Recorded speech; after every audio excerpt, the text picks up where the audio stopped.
साथियों नमस्कार, जय शिव शंभू, जय शिव शंकर। तो साथियों, आपने इसके पहले वाला वीडियो देखा था जिसमें हम 80 घाट से इस पार की ओर आए थे, और अब आप इस तरफ से संपूर्ण घाटों को देख सकते हैं। सामने की तरफ आपको बनारस का वो हिस्सा मौजूद है जिस तरफ सारे घाट मौजूद हैं। 88 घाट हैं बनारस में, और 88 घाट में से 53 घाटों का वीडियो मैं बार बार बता रहा हूं चैनल पर डला हुआ है। आप उनमें से 53 घाटों को देख सकते हैं। आप 50 रुपया प्रति सवारी देकर 80 घाट से इस पार आ सकते हैं। नौका विहार का आनंद भी हो जाएगा, और आपको इस तरफ स्नान के लिए चूंकि बहुत अच्छा आनंद आएगा, क्योंकि पानी उथला सा है, ज्यादा गहरा पानी नहीं है और रेती है। इस तरफ व्यवस्थाएं भी अच्छी हैं, महिलाओं के लिए कपड़े बदलने के लिए व्यवस्था भी यहाँ पर आपको मिल जाएंगी।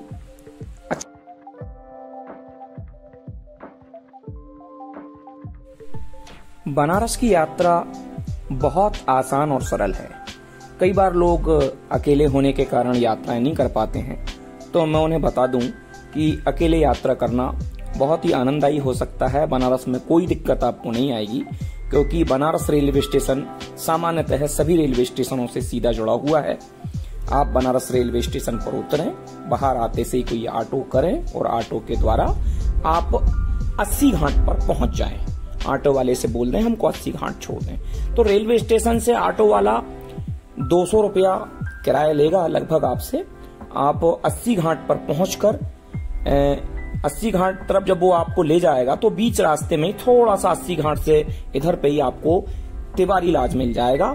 और लेकिन अगर आप 80 घाट का व्यू बिल्कुल होटल के ऊपर से देखना चाहते हैं, तो हम जहां रुके थे होटल रिवर व्यू, आप वहां जाके रुक सकते हैं। बहुत अच्छा होटल है, बहुत अच्छा स्थान है, वहां के मालिक भी बहुत अच्छे हैं। तो आपको करीब 1200 रुपए में वो रूम मिल जाएगा। और अगर आप तिवारी लॉज में लेना चाहते हैं, जो कि वहीं पास में है, किसी से पूछ लें कि तिवारी लॉज कहाँ है, वहीं बता देगा आपको। उसमें करीब 600 रुपए में आपको रूम मिल जाएगा, जिसमें 2 लोग बढ़िया आसानी से आप रह सकते हैं। और होटल रिव्यू जो रिवर व्यू है जिसमें हम रहे थे, उसमें तो बहुत अच्छी व्यवस्था है, बहुत अच्छा माहौल है वहां का। तो अगर आप उसमें रुकेंगे तब भी अच्छा है, और अगर थोड़ा सस्ते में रुकना चाहते हैं तो तिवारी लॉज। तो आप साथ के साथ ये सभी नजारे देखते चलें, देखें आप कितना आनंददायी दृश्य होने वाला है। तो पहले दिन चूंकि गर्मी बहुत थी, तो हम पहले दिन ज्यादा कुछ नहीं घूमे थे। शाम को 5 बजे से, जैसा कि मैंने उस वीडियो में बताया था, हमने सभी घाटों के दर्शन किए थे। और उसी रात पे हमें बाबा विश्वनाथ के दर्शन कर लिए थे, काशी विश्वनाथ के दर्शन कर लिए थे। और दूसरे दिन जल्दी उठकर हम यहाँ इस घाट पे आ गए हैं। ये हमारा दूसरा दिन है, और दूसरे दिन में ही हम इसके बाद हम रामनगर किला जाने वाले हैं। और आप थोड़ा टुकड़ों में जा सकते हैं। 80 घाट से आप लंका तक चले जाएं। लंका एक स्थान है जहां पर काशी विश्वविद्यालय है। लंका एक मतलब ये ना समझें कि ये रावण वाली लंका है। लंका एक प्लेस है, काशी में एक स्थान है। तो लंका तक का जो ऑटो का किराया है 80 घाट से लंका तक का 10 रुपया है। आप वहीं पर रुककर फिर 10 रुपये किराया दे के काशी विश्वविद्यालय के अंदर चले जाएं, क्योंकि पैदल नहीं चल पाएंगे, क्योंकि बहुत लंबे चौड़े एरिया में फैला हुआ है। और वहीं बाबा विश्वनाथ का एक दूसरा मंदिर है, बहुत अच्छा मंदिर है। आप उस मंदिर के दर्शन कर लें और वहां से वापस लौट के जाएं, या लंका में ना रुक के सीधे आप रामनगर किला चले जाएं। और रामनगर किला का वीडियो इसके बाद आने वाला है, आप उस वीडियो को देख लें। रामनगर किला में जो टिकट लगेगी, आपको वहां पर टिकट लेना पड़ेगा म्यूजियम देखने के लिए। और अगर आप वो उन लोगों के राजा महाराजाओं की चीजें नहीं देखना चाहते हैं, तो आपको टिकट कटाने की जरूरत नहीं है। हालांकि मुझे लगता है वैसे ज्यादा कुछ उस म्यूजियम में कुछ है नहीं है, लेकिन फिर भी मुझे लगता है कि आपको वो टिकट कटा लेना चाहिए, क्योंकि ये हमारी धरोहर है। इससे हमारे काशी नरेश का जो है वो इस महल का मेंटेनेंस भी होता होगा। तो मेरा मानना है कि आप टिकट लेके वो उनकी जो पुरानी धरोहरें हैं, पिस्तौल वगैरह हैं, ढालें हैं, पुरानी कारें उनकी खड़ी हुई हैं, पुरानी बैलगाड़ियां हैं, रथ हैं, उनको जरूर आप देखें। इसलिए नहीं कि आपको उसमें आनंद नहीं आने वाला, इसलिए क्योंकि आपका ये दान हो सकता है, इसलिए इसको आप जरूर देखें। तो टिकट क्या किराया रहा होगा? टिकट का 75 रुपया प्रति व्यक्ति है, कोई ज्यादा किराया नहीं, 75, मात्र 75 रुपए। तो 75 रुपया टिकट। और मेरी एक सलाह है, बाहर आपको बढ़िया रबड़ी वाली लस्सी मिलेगी, वो आप रबड़ी वाली लस्सी पिएं। और यहाँ पर अच्छी कचौड़ी भी मिलती हैं जिनका स्वाद बड़ा अच्छा है। बनारस का पान तो फेमस है ही, आप बनारस का पान खाएं। लेकिन हमने चूंकि जिस जगह से पान खाया था तो बहुत सस्ता पान था, मजा नहीं आ पाया। लेकिन मेरा मानना है कि आप बनारस में पान जरूर खाएं, क्योंकि जो पान का मजा हमें द्वारकापुरी में आया था, वो पान का मजा हमें बनारस में नहीं आ पाया। हो सकता है कि हमने गलत चयन कर लिया हो। तो साथियों, अभी हम स्नान करके अब 80 घाट तरफ वापस लौट रहे हैं, तो मैंने सोचा थोड़ी बहुत चर्चा आपके साथ करते चलूं। तो रामनगर किला जब आप देखेंगे तो आपको काशी बनारस के बारे में बहुत कुछ जानकारी मिलेगी। रामनगर किला आप पैदल भी जा सकते हैं। अगर आप 80 घाट से रविदास घाट के किनार अगर जाएं तो आप पुल पर आ जाएंगे। जैसे अब दूसरा वीडियो जब आएगा तो आपको पुल, जहां ऑटो हमारा पहुंचेगा, उस पुल के पास पहुंच जाएंगे और पुल पे से चढ़ के पुल क्योंकि पुल के इस किनारे से आप चढ़ेंगे और उस किनारे के बिल्कुल कॉर्नर पर रामनगर किला है। तो हालांकि मैं ये सलाह आपको नहीं दूंगा, अगर आप अकेले हो तो ऐसा आनंद ले सकते हैं। तो रामनगर किला देखें। रामनगर किला से लौट के आप काशी विश्वविद्यालय देख लें, तुलसी मानस मंदिर देख लें। 10 रुपए किराया दे के लंका से आप तुलसी मानस मंदिर चल जाएं, वहां से पैदल आ जाएं तो त्रिदेव मंदिर आपको रास्ते में पड़ जाएगा, उसके दर्शन कर लें। वहां से आगे बढ़ें, संकट मोचन हनुमान मंदिर जाएं। यहाँ पर शाम के टाइम प्रसाद वितरित होते रहता लगभग, आप उस प्रसाद का आनंद लें, आपको मजा आ जाएगा। और भारत माता का मंदिर तुलसी मानस मंदिर से और आगे की ओर है, आप उसको भी देख लें। यहाँ पर एक वाटर पार्क भी है, अगर आप जाना चाहें तो वाटर पार्क का आनंद ले सकते हैं। और लेकिन मेरा ऐसा मानना है आप यहाँ की कचौड़ी और समोसे वगैरह जरूर खाएं। इसका जो खटाई वाला जो पानी है और छोले हैं, आनंद आ जाएगा आपको। और 80 घाट पर तो सुबह की आरती और दशाश्वमेध घाट की शाम की आरती, इन दोनों का नजारा भी आप लें। और घाट पर घूमें, राजा हरिश्चंद्र घाट पर देखें आप चिताओं को जलते हुए, मणिकर्णिका घाट पर देखें आप चिताओं को जलते हुए।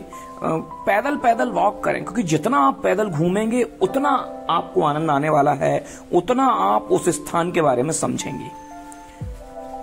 शाम के टाइम नौका विहार कर लें, शाम को बैठ जाएं और शाम की आरती आप नाव में बैठ के देख सकते हैं।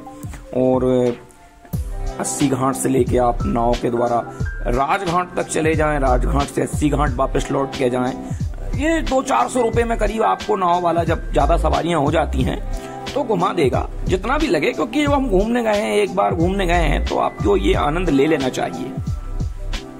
तो साथियों, यात्रा बनारस की बड़ी आसान है, बड़ी सरल है, कोई टेंशन वाली यात्रा नहीं है। आप अकेले अपनी फैमिली के साथ ये यात्रा कर सकते हैं और किसी भी प्रकार की कोई जानकारी आपको लेना हो तो आपको मिल जाएगी। अब हमारा सामने 80 घाट आ चुका है, वो ऊपर जो मंच दिखाई दे रहा था, वहां पर रोज शाम को सांस्कृतिक कार्यक्रम होते रहते हैं। और गंगा नदी के किनारे पे तो फिर वैसे ही असीम शांति है। बनारस क्योंकि हमारी सप्तपुरियों में से एक है, मथुरा, काशी, अयोध्यापुरी, कांची, जो सप्तपुरियां हैं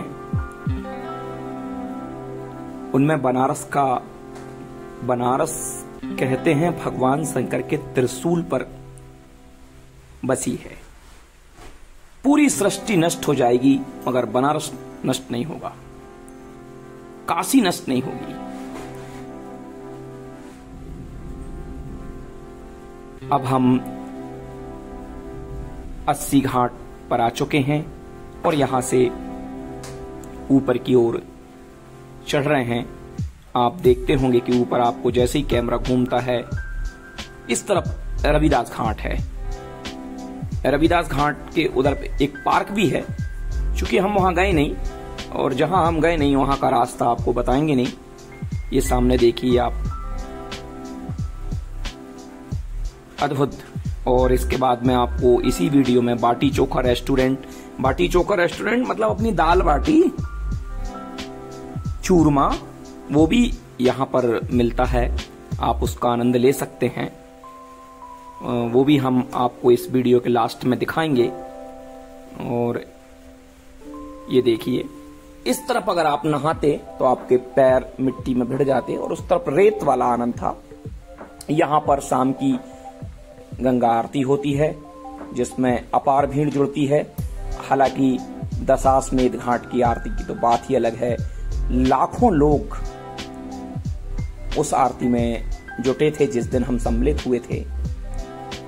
और यहां से देखिए आप, बहुत सारे घाट आपको दिखाई दे जाएंगे।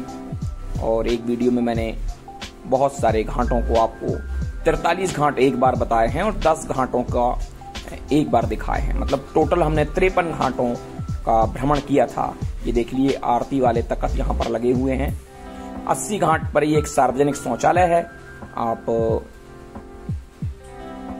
यहाँ पर जा सकते हैं। चार्ज देना पड़ेगा आपको। वैसे हालांकि हमारा होटल तो बिल्कुल 80 घाट के नजदीक था।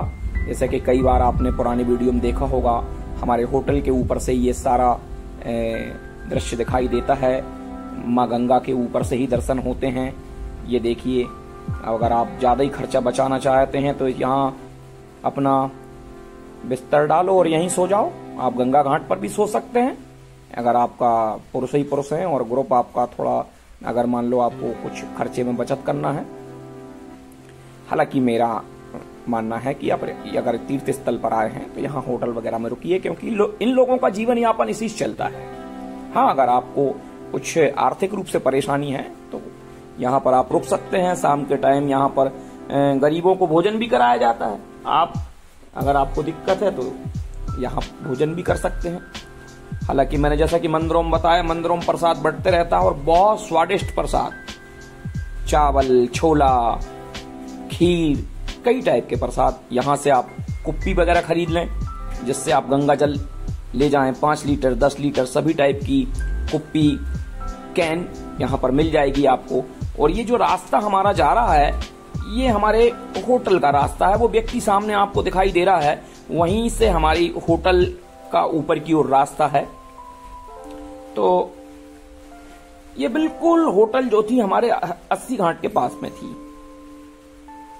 ये देखिए आप, बहुत ही नजदीक थी हमारी होटल।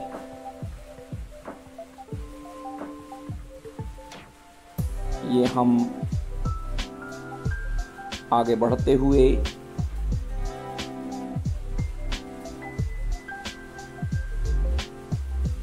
हालांकि बनारस बहुत साफ सुथरा है और यहाँ पर हमको मांगने वाले बहुत ही कम दिखाई दिए। साफ सफाई बहुत ही अद्भुत दिखाई दी। ये सामने आपको दिख रहा, वहां पे भी कई बार ऑटो वाला आपको छोड़ता है, तो क्योंकि इसलिए छोड़ता कि यहीं से पास पड़ जाता है घाट, और या फिर आपको आगे बाटी चोखा रेस्टोरेंट तरफ के वहां पर कोने पे छोड़ेगा तो वहां से आपको गंगा जी दिखाई दे जाती हैं। और ये देखिए, ये कॉर्नर की ओर हम बढ़ रहे हैं। आगे की ओर बढ़ते हुए यहाँ कोने पर गन्ना रस की दुकानें, गोलगप्पा यानी जिसको आप फुल्की कह रहे हैं, उसकी दुकानें भी आपको मिल जाएंगी। यहीं पर आपको ऑटो वाला छोड़ता है, इसी कॉर्नर पर, क्योंकि यहाँ से गंगा जी दिखाई नहीं देती। तो आप कई बार सोचते हैं कि गलत जगह पर तो नहीं छोड़ दिया, या फिर उसको आगे बढ़ाने के लिए कह दें तो वहां से आपको गंगा जी दिखाई दे जाती हैं। ये हम इस तरफ अगर जैसे मुड़ेंगे, आप आगे की ओर वो छोड़ेगा, जो मैं मुड़ चुका हूं उस तरफ, तो वहां आपको बाटी चोखा रेस्टोरेंट भी वहां कॉर्नर पर है। ये देखिए, ये गंगा जी का ये दृश्य हो गया। ये ये 80 घाट का ऊपर का सीन है। और यहां से सीढ़ियों से अगर हम ऊपर चढ़ जाएं, ये सांस्कृतिक स्थल है, यहीं पर ये सी मंच पर कार्यक्रम होते रहते हैं। रोज शाम को यहाँ पर कोई ना कोई कार्यक्रम होते हैं जिनका आप आनंद ले सकते हैं। पहले दिन तो पता नहीं क्या कार्यक्रम था, दूसरे दिन लस्सी मिली तो लस्सी पी लेंगे। ब्रह्म कुमारी संस्थान वालों ने नशा मुक्ति का कार्यक्रम यहाँ पर किया था। नहीं आई बात। ये गेट है इसका, यहाँ से अगर आप आएंगे, ऑटो वाला यहाँ अगर आपको छोड़ता है तो यहाँ से आपको गंगा जी के दर्शन होते हैं, तो आपको पता चल जाता है कि आप सही जगह पर हैं 80 घाट पे। वैसे यहाँ के लोग बहुत अच्छे हैं। और ये यहीं पे कॉर्नर पे जो हमारी श्रीमती जी आगे बढ़ रही हैं, वो बाटी चोखा रेस्टोरेंट यहीं पास में ही है। इसके बहुत सारे वीडियो हैं और बहुत वायरल हैं। चूंकि मैं वीडियो वायरल होने के हिसाब से नहीं, आपको जानकारी मिल जाए। ये देखो बाटी चोखा रेस्टोरेंट, 250 रुपए करीब में यहाँ पर आपको भोजन मिलता है, वही चूरमा बाटी वाला। ये देखिए, आपको बाटी चोखा रेस्टोरेंट के अंदर मैं ले जा रहा हूं। यहाँ पर इस टाइप से बने हुए हैं बलिया, ऐसी छोटी छोटी झोपड़ियां बनी हुई हैं। यहाँ पर बैठ के खाएं आप, यहाँ से ऑर्डर दे दें। यहाँ पर मेनू वगैरह रखे हुए हैं, उनको देख लें। और बाजू में इसके ही भोजन बनता है। ये यहाँ मेनू रखा, पढ़ के देख सकते हो। आप बैठकर खाना खाते हैं। और चूंकि गर्मी बहुत थी इसलिए हम वापस लौट गए। बहुत उमस वाला माहौल हो रहा था ये। और यहाँ से वापस, और ये बाहर, और इसके साइड में यहाँ तो बाजू में तो यहाँ पर भोजन तैयार होता है।